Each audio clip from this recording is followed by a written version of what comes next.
Welcome back to Touring the AFC South. I am your host, Mike Patton. And on this episode, we're going to dig into a little bit of the basketball, HBCU, football with a gentleman that probably needs no introduction. I mean, people have seen him on TV. People have seen him at HBCU games. He's very well known. That'd be Mr. Michael Wallace. What's going on, man? Hey, what's going on, man? Yeah, no, I definitely need that introduction. I'm, get into the game this long as I've been in it, people kind of forget who you are and what you did. So I love all these introductions when they come in. Thanks for having me, man. I appreciate it, Mike. Yes, sir. Yes, sir. Now, we will be getting into a little bit of basketball, a little bit of football, a little bit of the Miami Heat talk. We'll get there. But up first, I like to start off my show with the Get Off Your Chest segment. I talk about, anything that's on my mind. And one thing that's on my mind is the word loyalty. The reason why it's on my mind is because of Damian Lillard. Now, over the weekend, he requested a trade from the Portland Trailblazers. And a lot of people are, saying about time and things like that. But there are Portland Trailblazers fans that are not necessarily happy that he requested a trade. And they're calling him all kind of different things, whatever. And he responded to it on Twitter, of course, one response. But to me, it brings up a larger thing to me about loyalty in sports. And the thing is, in sports, there is no loyalty. First thing is loyalty to yourself, because you're the only person in and out is going to be like, okay, cool. I'm going to do this. This is going to happen, and this is how it's going to play out on my end. That's all you know. You don't know what the team's going to do. You don't know what any other organizations are going to do. In the end, you have to be, you have to be accountable for you and loyal to you, not necessarily loyal to everyone else. Because in the end, if you look at the Portland Trailblazers, look at the team. They didn't necessarily bring in all the pieces to try to win the championship around Damian Lillard. And you knew there was pieces needed. You knew there was things needed. It just never happened. And I mean, I can't blame him for wanting to leave and wanting to pursue, trying to win a championship. I'm not mad at him. You got to do what you got to do. Again, you're loyal to yourself. There is no loyalty in sports, in my opinion. Do you have any thoughts on that, Mike? I mean, it was well said. Obviously, you articulated some of the finer points that have come up throughout the Damian Lillard saga. It takes me back to his rookie year, his first 2 years in the league. I remember being around him, covering him. I covered him during his first All-Star appearance, spent some time with him as he was preparing to try to take the league by storm. So I go back to Damian during that first All-Star when he participated in every single Saturday night event, 3-point, slam dunk, skills challenge, and then he played in the game and did the rookie sophomore challenge and everything. So, I go back, and I guess if I look at the different times that Portland has tried to reshape that roster around them, they did. They made a good run. I mean, they did what they could in the West. They got up to as high as the Western Conference Finals once. They had the LaMarcus Aldridge and Damian Lillard combination at the beginning. Then they went to the C.J. McCollum and tried to go smaller in the backcourt. Then they brought in Robert Covington and Nurkic and different guys on the wing, and Batum for a minute he was there, and then they went super young, and it was just it's tough. It's tough to win in the West when Golden State is at its peak, and there was no room for Portland to break through, because when San Antonio was dominant, they handed off to Golden State. Then Golden State was dominant, and you really didn't have any time for guys to break through. So he did what he did in Portland. Kudos to him. Now it's time for both sides to move on, and I actually think they're both positioned to make a seamless transition moving forward. Portland has Scoot Henderson now, so to go alongside Anthony Simons and some of these young guys, Shaedon Sharp. And now Dame can say, you know what, I'm not leaving the cupboard bare in Portland. I'm moving on, and I'm going to get greener pastures as well. So I think it's ultimately going to be a win-win. And I guess if the segment is getting that off your chest, I agree with you, but I also think that it's going to be a win-win for both sides. Okay. All right. Fair enough. But, of course, that's the Get Off Your Chest segment, but that's not the whole entire episode, of course. We want to talk to Mr. Mike Wallace, and we want to talk about, we want to get into a few other things, HBCU football, Grizzlies, things like that. But first, I got to take people back to the Heat check in Yeah. Miami. Yeah. Now, in Miami, of course, that's where, you were there when LeBron James was there, for those that aren't aware. Mm-hmm. Now, I've got to And ask, man, before how did that, that and come to be? before that, and when Shaq was And there. before that, I'm Yeah, sorry. so yeah. My bad. LeBron came to us in Miami. You know what I mean? So, but no, you're good. I was there for every single game of LeBron's time in Miami for sure. Okay. All right. So how did that kind of come to be in terms of you being kind of like one of the most synonymous names when it comes to writing and being associated with the Miami Heat during that time? It was I went there, in 2006, and Dwayne Wade and Shaquille, they just made the big trade for Shaquille O'Neal a season or two before that, and they had championship aspirations, and they got to the championship. Shaq validated his departure from LA, solidified Pat Riley's kingdom in Miami because Pat was chasing rings too. They both were trying to redefine their careers post LA, and that championship in 2006 opened up the door. It allowed Dwayne Wade to become a superstar in the league because he won the Finals MVP that year, and that really, really made Miami a destination for NBA players and just about everybody, NBA culture. So fast forward 4 years after that 2006 championship, and as the team shifted from Shaquille O'Neal being the most recognizable star to Dwayne Wade coming into his own, he had a lot of leverage and a lot of powerful friends from that 2003 draft. And one of the things that they did was they made a pact, in that draft when, LeBron went one, Darko went two, but Carmelo, and then came after that, and then Chris Bosh and Dwayne Wade, and they all wanted to play together. They had a taste of it for NBA at the USA Olympics in 2008. When they came back from that, it was all systems go, man, and they were just trying to figure out a way and a destination to line that thing up. And Miami was the place. Bosh committed first, and then LeBron James came. And the day after LeBron had his, I'm taking my talents to South Beach press conference and telethon, I got a call from ESPN, and they said, we're trying to do something groundbreaking that hasn't been done in this digital space, this emerging digital media space. We want to put a team of reporters in one city around one team, following primarily the biggest star in our game. And we want to cover it from basketball to cultural impact to, what's going on socially and things of that nature from a social justice side to everything. And I was already in Miami. Brian Windhorst was already following LeBron in Ohio all of his career. So he moved down to Miami. Tom Haberstroh was a young rising star in the analytics field and that type of media. And then, you wrap it all together. And we just, Kevin Arnovitz was the guy that glued us all together in terms of his leadership and vision from ESPN as an editor. So it was, the Heat Index was launched, and we followed this man and this team around the globe for the most part, man. And it was a joyride all the way through. Some tough times, a lot of clashes, a lot of issues, but we worked through it and put together some really, really remarkable work that turned out to be groundbreaking when you look at it now, 13 years later. Right. Definitely was. I remember every day on ESPN, you've got the Heat Index, you've got this, you've got that. You got like 3-4 different reports during the season. During the, I'd say the day probably, or maybe the week. And it was just like, wow, they are really going all out for this team. But, of course, we had never really seen anything like this before. Mm-hmm. So, of course, you want to go all out and be on the forefront of the coverage of these different things as well. Now, during this time, of course, I got to ask, do you have any kind of like memories or any kind of stories, maybe a LeBron story or anything like that during that time? Oh, there's plenty. I mean, there's plenty. And one of the things that I always say is that LeBron James is the most genuine, global, iconic superstar that I've ever been around. And I've covered plenty. I've covered everything from Super Bowls to major fights, boxing matches, to political events, to a lot of different things, man. And to be around people and see people and know that they are genuine and not just when the cameras come on.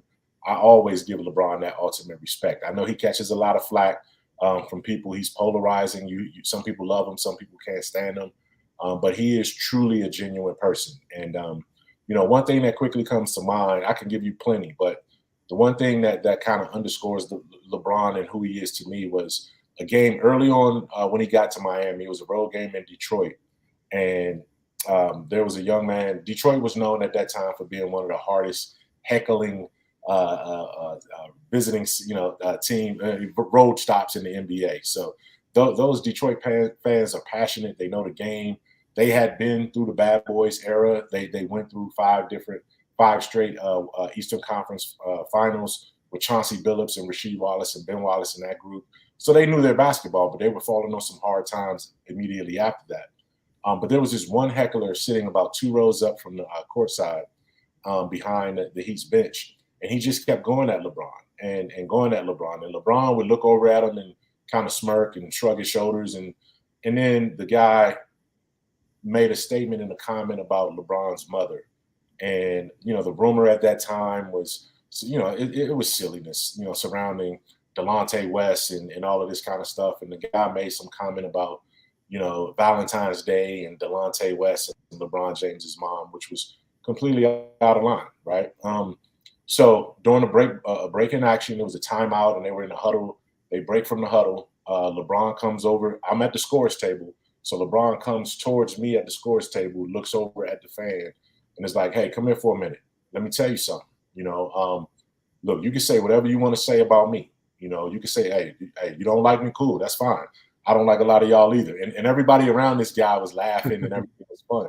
But LeBron said, you know what? I mean, I got my kids right here sitting courtside. And for you to say something like that, that's disrespectful to both me and my kids. I don't give a F who you are.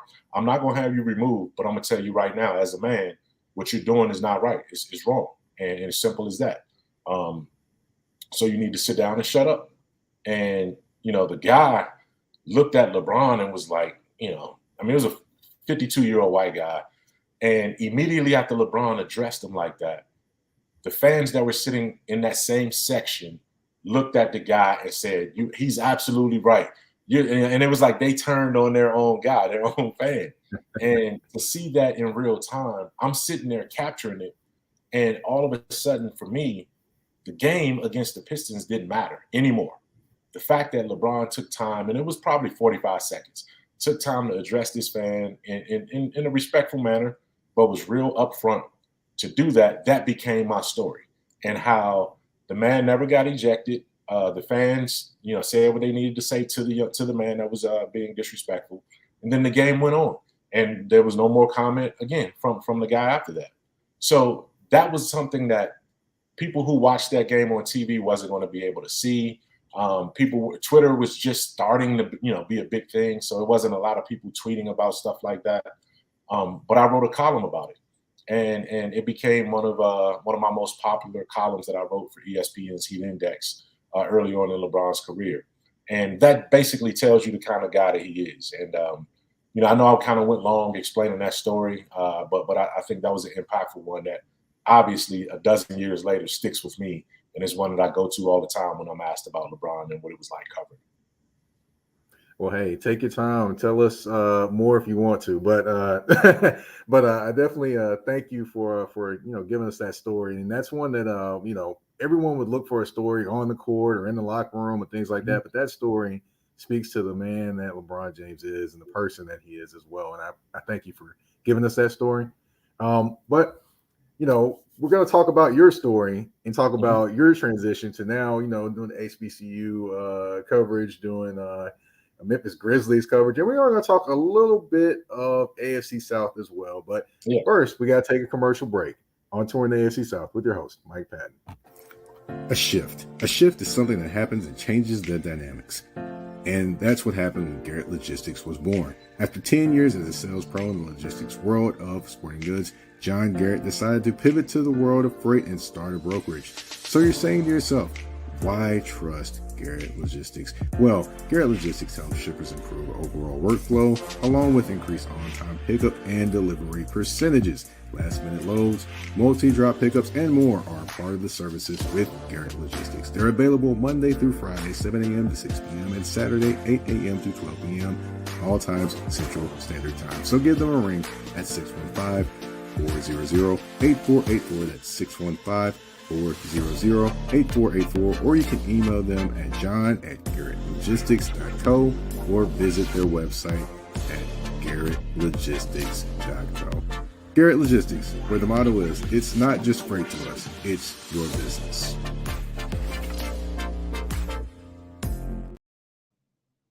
Shout out to Garrett Logistics. Thank you for the sponsorship. Greatly appreciate it. Now on with the show. Of course, now I mentioned, heat index. Now you're in Memphis. You are taking on covering the Memphis Grizzlies. And of course, with that, you're doing a little bit of HBCU coverage as well. Now, for those that aren't aware, yes, Mike Wallace is doing HBCU coverage, which, I actually met you the first time when actually we were covering the TSU game, Tennessee State University game. So, yeah, that was a fun time. So how did you kind of get into covering HBCU football and sports?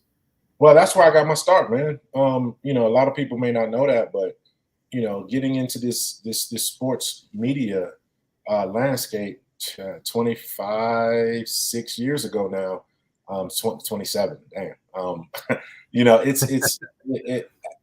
I graduated from an HBCU. I went to Grambling State University. So, my first sports job coming out of college was basically coming back to cover Eddie Robinson's transition from coaching, his legendary career as the winningest all-time NCAA football coach at the time, retiring, stepping away, and handing the reins over to the prodigal son, Doug Williams. Who came back to Grambling to take over. And I covered that press conference. I knew Eddie Robinson. I was at Grambling with him. I had a chance to be around him so much. And then I also knew Doug Williams because I'm a Washington, D.C. native. And Doug, won the Super Bowl and Super Bowl MVP in 1987 with the Washington Redskins. And, my neighborhood I lived 2 miles away from the stadium, RFK at the time. RFK Stadium where the Redskins played at the time in DC. And my neighborhood went berserk. Guys, jumped out on cars. We had a big party. It was a block party, everything, the night that they won the Super Bowl. And, Doug won MVP and he talked about this man that had such an influence on him. So I'm watching. A couple months after the Super Bowl, Doug Williams holds a camp for, young kids and youth, a football camp, a clinic. And I attended that clinic, and at the clinic, Doug Williams talked about this mythical place called Grambling and this legendary man who taught him everything about life and becoming a man and being a great football player. And his name was Eddie Robinson. And at that time, I was 8th grade, maybe 12, 13. And, I said, I want to go to Grambling. I never heard of it. It was just because Doug did it. And he was the biggest star, and he was a black face, a black man doing things that I had never seen black athletes and black men do.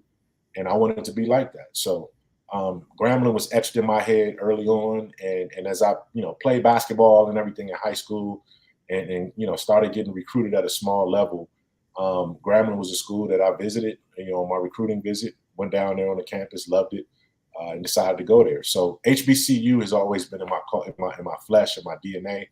And once I left college and took a newspaper job and got to cover sports, I covered HBCU. I covered, Grambling. Then I moved to Florida and started covering the MEAC with Florida A&M at the time. And then when I was covering Florida A&M, which is a segue to your podcast in a roundabout way, I also used to jump over, take the drive 2 hours east to Jacksonville. And I picked up some Jacksonville Jaguars games because in Tallahassee, you got FAMU football. So I was covering that. I was helping out on Florida State football. And this was at a time when, Chris Winkie was the quarterback and Peter Warwick and, all of those guys, Lavernius Coles and all of that was going on. And then on Saturdays, I would help out with FSU and FAMU. Then on Sundays, I would drive over to Jacksonville when they had home games. And oh, by the way, during that time, that was when Mark Brunell was the quarterback, Fred Taylor was the running back, and they had a playoff run where they beat Pete Carroll when he was the coach at New England at the time before Bill Belichick. So I know I'm dating myself with some of these references and some of these games. But that's how I got into HBCU football coverage, and I've been covering it on and off back then. And then my career just kind of elevated. I covered bigger conferences, SEC, ACC, NFL, and then I got back into NBA right around Katrina. And then I went to Miami to cover the Miami Heat. And ever since then, it's been a trajectory that took off from there.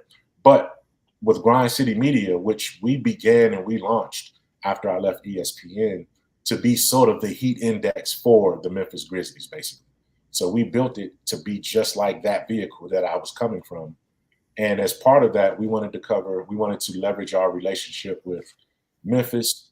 A lot of Black people live in Memphis. A lot of Black people who are educated in colleges live in Memphis. And they go to HBCUs all around the region and the country.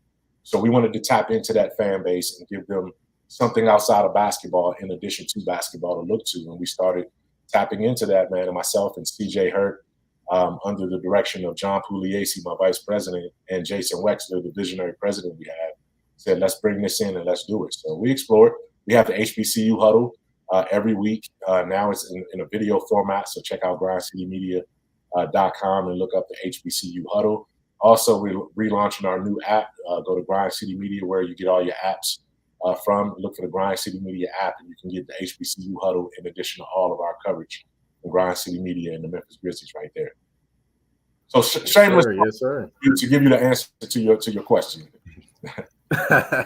hey, no shame here. No shame here. Definitely, something to check out. And what would you say is one of your best memories in terms of covering HBCU football and just HBCU sports in general? Wow. Walking off the field with Eddie Robinson. I was a student at the time, and I was a student journalist working for the Grambling, and I went. Eddie Robinson and Grambling played classics all over the country, so I got to see my first chance seeing the country was following the football program around and going to all these classics that Grambling would play, and one of the classics was at Memorial Stadium in Baltimore. And, that was my first time being at Grambling, where Grambling went to the East Coast back towards my hometown. Now, Baltimore is 45 minutes away from D.C. So I was on the field walking off with Eddie Robinson after that game. They won that game against, I want to say they played, if it wasn't Morgan State, it was somebody else they were playing. But the Classic was in Baltimore in that NFL stadium at the time. And it was a historic win for Eddie. I think he had passed somebody else on that list as he was getting to 400 victories. And the clip that they showed, we were walking off the field. He was shaking hands with the other coach and then walking back towards the locker room, and I was right beside him. And every time BET, when they used to air HBCU football games back in the day, they would show this montage as they were, going into their coverage. It was a montage of HBCU highlights, and it always ended with that shot of Eddie Robinson walking off the field, and I'm right there beside him. So every Saturday that they had HBCU games played, the preview shots promoting the coverage and the telecast had that clip in there. And so many people would see me and would be like, man, that was you. And then they knew what I was about and what I was trying to do. So that was one of my most memorable clips. That clip, I guess if it was today, it would be a viral highlight clip. But walking off the field, Eddie Robinson at Memorial Stadium, and it being on a loop every week when they showed HBCU football games, that was pretty cool. Man, that sounds like an amazing moment, and you were at the right place in the right time, and with the right person, right? Yeah, no question. There's also the time when that red telephone rang on the field. I don't know how they got a regular rotary telephone on the field at that time when he won his 400th, and Bill Clinton called the field, and Eddie picked up, and it was Bill Clinton, President Clinton at the time. Congratulating him on winning his 400th historic game. So that was another one there. But yeah, the list goes on and on and on. I could give you plenty of them, but those are the ones that, if it was a quick reference and a quick memory that comes right up, those are the two that come right up. Gotcha. Okay. All right. Now, of course, we can't talk Grind City Media and Mike Wallace without talking about the Grizzlies just a little bit. Mm-hmm. And, it didn't like they had a lot of things go on this off season, but they had just a few things go on, they talk about Dylan Brooks not coming back, which, that didn't happen. And of course, he's with the Houston Rockets. And also the pickup of Marcus Smart in a trade that involved Boston, Washington, and Memphis. So, definitely you got rid of Tyus Jones. He goes to Washington. You get to be the starting point guard. You bring in a veteran like Marcus Smart, a guy that's basically he was the heart and soul, in my opinion, of the Boston Celtics. You bring him to Memphis to a same type of grit type team or same type of player he needs to be on this type of team. To me, he brings the kind of the Tony Allen type of element, but with more maybe leadership and a little bit more offensive skill. What are your thoughts on his addition to the Memphis Grizzlies this year? I've had to compartmentalize my thoughts and my feelings on this because Tyus Jones is my favorite Grizzly. Like, he just was. And I'm talking about not just obviously Tyus Jones is a reserve, part-time starting point guard. My feelings for Tyus go beyond him as a basketball player. What he is as a professional, how he is as a man and a father, and a husband and as a brother, and being able to see, who he is in tough times as well as in times of great accomplishment. He's even keeled. He's the same person. And when you're covering sports and you're around games like this and all of this, excess and money and all of these people that have all of these things, you see those things change people. Even the most sincere people who don't want to be changed end up changing a little bit. But Tyus, man, is a remarkable human being. And to see him go was something that it was hard. It was really hard because I know what he meant to the organization and I know what he meant as a grown man and a professional in that locker room. So having said that, giving him his flowers and his kudos and his well wishes, I can also see the practicality of bringing in Marcus Smart and what he represents. Like you said it is, better than I could say it, is that he won't have to be anything different on the court and in the locker room than what he was in Boston. Be that veteran, be that accountable voice, be that leader, be that dog on the court, be that guy that's unafraid to take the big shots and live with the consequences regardless of what they are. Show that. And that's what this team needs. So now he gets to sort of reset the button because he was there before Brown and Tatum, and he saw them come in as young guys and he kind of helped them grow up. Now he can sort of reset the clock a little bit and look at Jaren, Dez, and Ja and do the same thing. And I think now he will have even more appreciation of how important his role is as a veteran voice because he's getting towards 29, 30 years old. So it's going to be a remarkable, remarkable marriage on the court and off, and I can't wait to see what it looks like in training camp for sure. Now, the one thing I'm wondering about is he going to change his, the dye of his hair from green to blue now since he's in Memphis? The green is so fluorescent, right? Blue, it's going to be difficult unless he goes to Beale Street blue. If he goes to the lighter blue, that might offset it a little bit more. But if he goes to the regular blue, it's going to be too close to black to really, really see and stand out. So we're going to have to figure out a way he can do that. Maybe he does the alternate color and goes with the gold, the trimming in the Grizzlies uniform, and we'll see how it goes from there. I can only imagine Marcus Smart looking like a big old gold Mike out there with gold hair. But there's another veteran that the Grizzlies did add, and Memphis is very familiar with him. That would be Mr. Derrick Rose. Of course, he signed, I believe, a 2-year deal, $6.5 million, I believe is what he signed for. How interesting is that his career can go from, being at Memphis, being the star player, going to the NBA, and now coming back as an older veteran for the Memphis Grizzlies? Mm-hmm. Well, because I have this wrong side. Because I have this bare head, I'm officially an employee of the Grizzlies in the NBA, and it's the moratorium. I can't necessarily speak on the signing because it's not official as of yet. What I will say is the reported, and we can jump around that. That's not a problem, but I just got to make sure, you know what I mean, from that standpoint. Okay. But no, the reported agreement that's out there right now in place, is one that a lot of Grizzlies fans are excited about, no question, because they remember D Rose in 2008. Really, he took this franchise, the city of Memphis in basketball, further than it's ever gone before, ever. They were playing for a national championship. The Grizzlies got as far as the Western Conference Finals. The Tigers that year got to the NCAA championship game in the Final Four. And so they still have fond memories, even though D Rose, was only there for 1 year. He was also the number 1 pick in the draft. So the biggest moment in Memphis basketball history was provided by Derrick Rose. And that says a lot. So then you follow his career.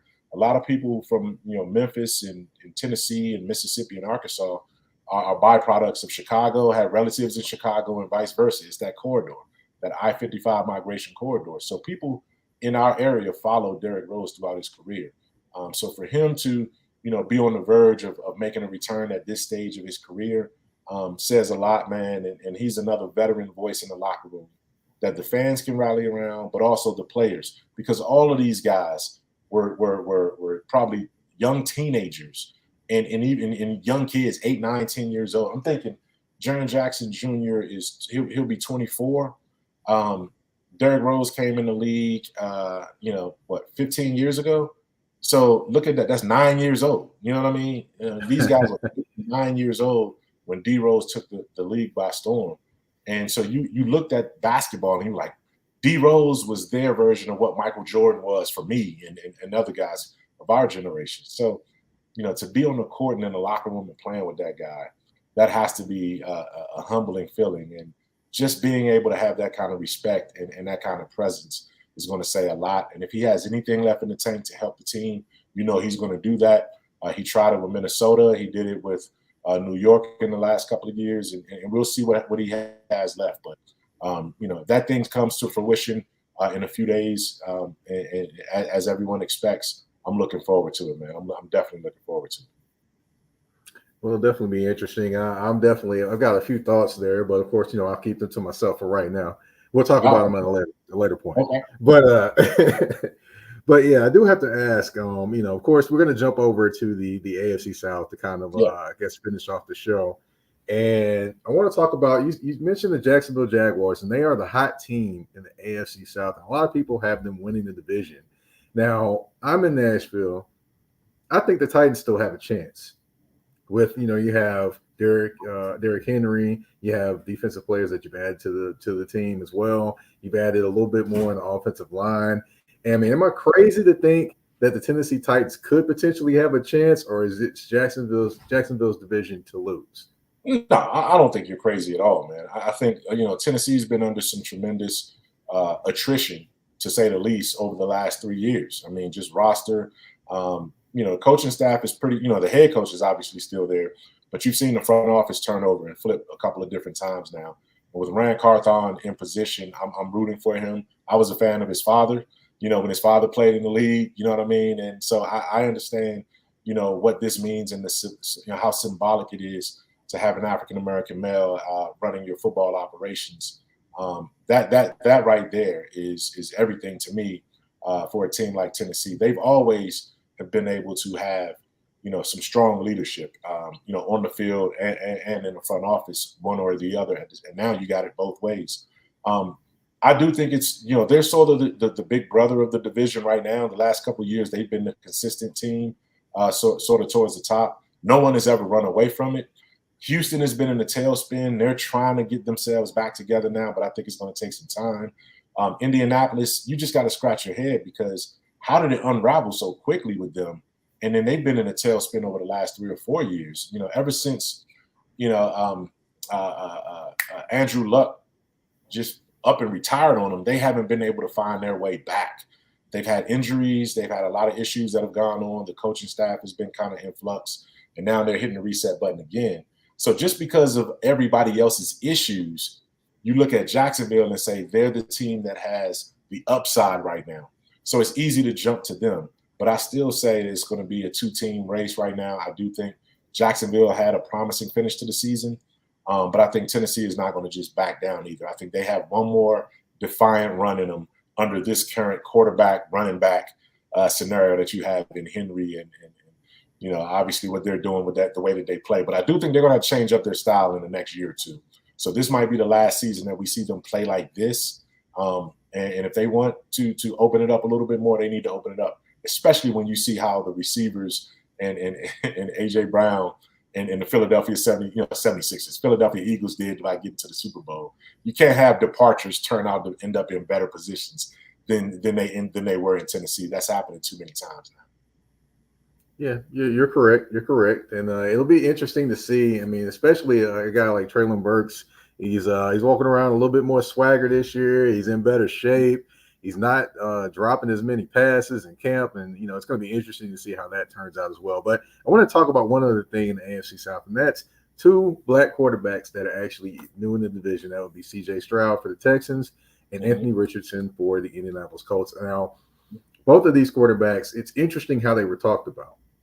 Anthony Richardson, an athletic marvel, he can do this, do that. He's as big as an offensive lineman or a tight end, and he can run as fast, and he can throw a football as far. And the opposite, C.J. Stroud, oh, well, he doesn't run.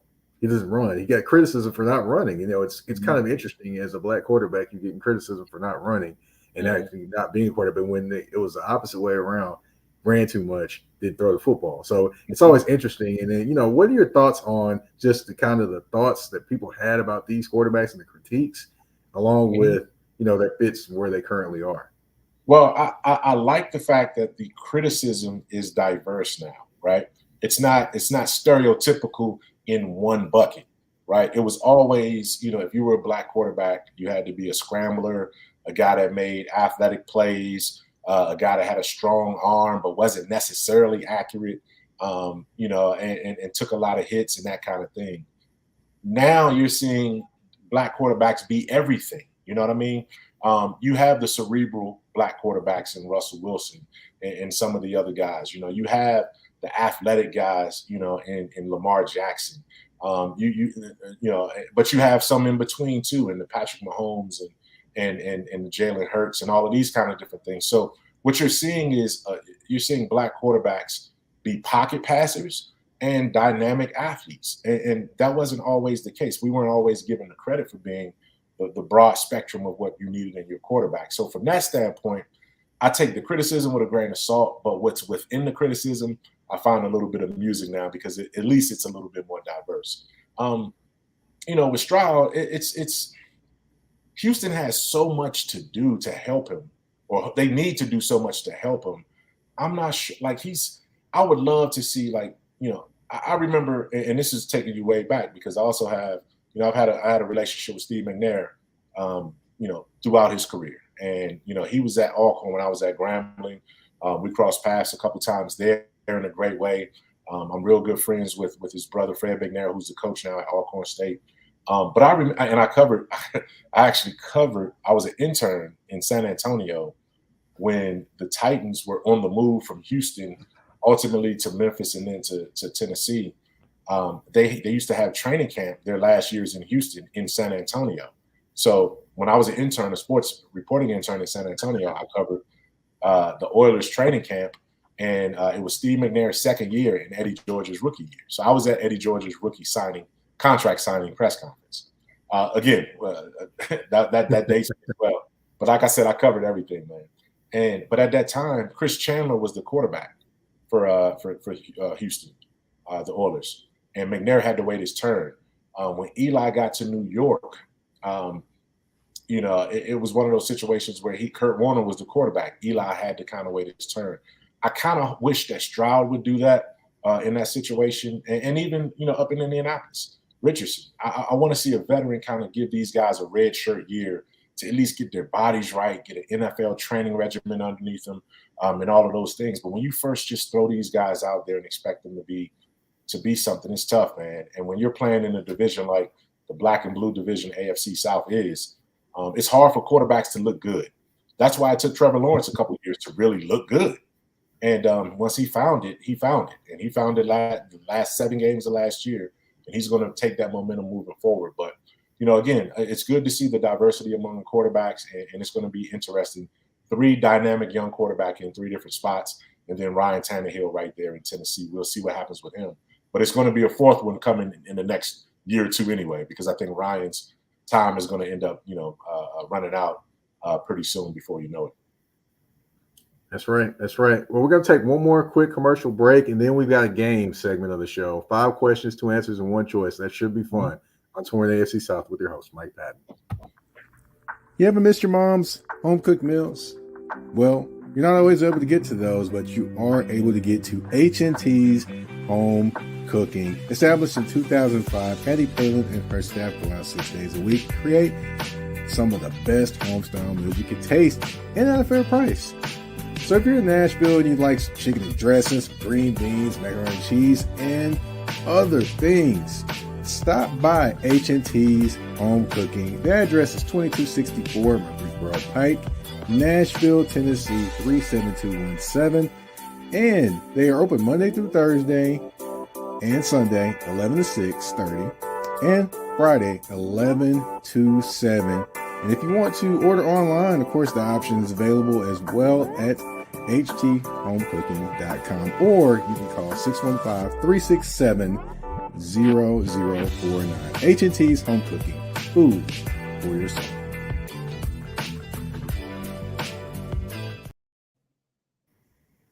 All right, and we are back from touring the AFC South with your host, Mike Patton. Of course, we talked about a little bit of the heat index. We talked about HBCU football. We talked about the AFC South, the Grizzlies. But at the end of the show, there's always a game. 5 questions, 2 answers, 1 choice. Could be football, could be sports, could be movies as well, or music. Could be anything. Are you ready? I'm ready. All right. First thing, dunk contest. First thing, dunk contest. Who would you take? A prime LeBron or Ja Morant? Who In wins a dunk that? contest? Yes. You said dunk contest? Yeah. Ooh, easy. Ja Morant. He's smaller.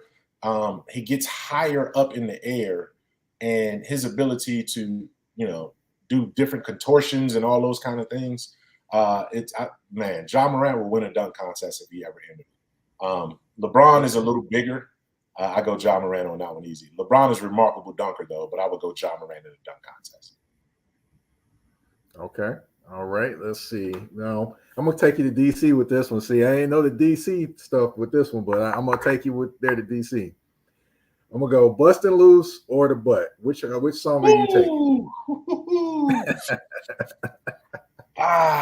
Man, Chuck Brown is the godfather. He's everybody's granddad, and that man been jamming since before I was born.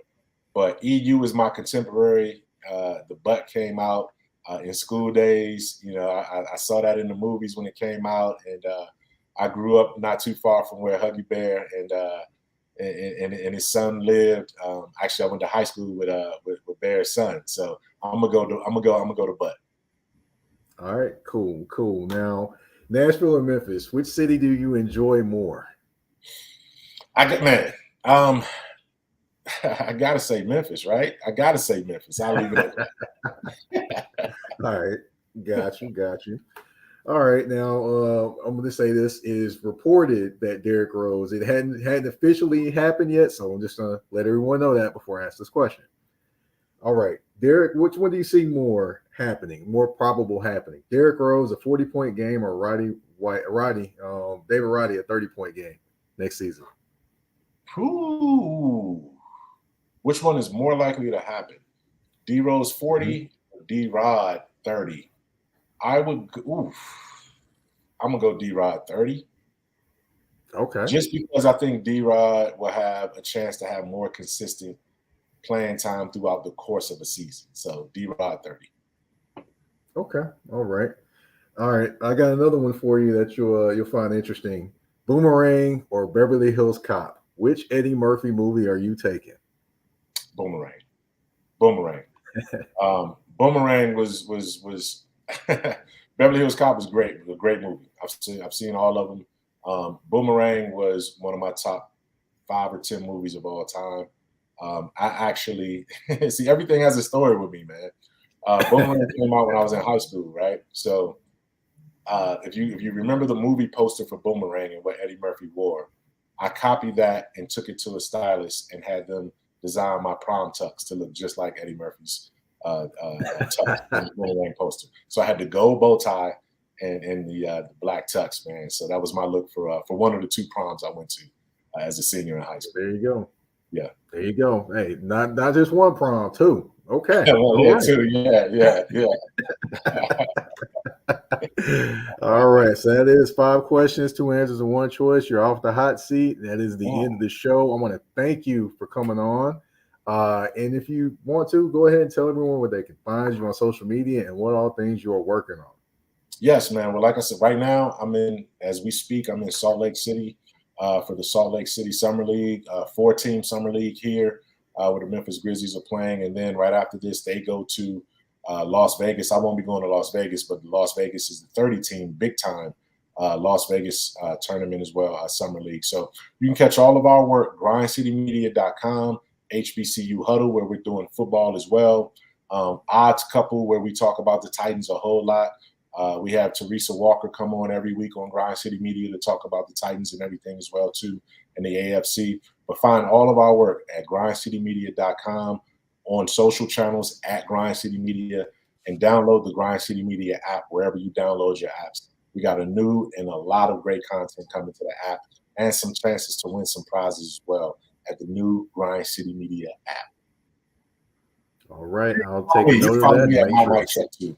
You want to follow me at my mic check, MIKECHECK at my mic check. Yeah. You know what's funny is you know, when I was seeing your handle on Twitter and social media. You know, the first song I started thinking about is Salt and Pepper. My mic sounds nice. Yeah. That's what I started thinking about. Check 1, check 2. Yeah. Sure. Oh my God, man, it takes it back right there. But you can find me for me, you can find me on Twitter at Mike Patton 82. That's MIKEPATTON 82. On Twitter, on Instagram, you can find me at that's THA, not THE _general_MP. And you can also find Touring the AFC South on YouTube. Hello.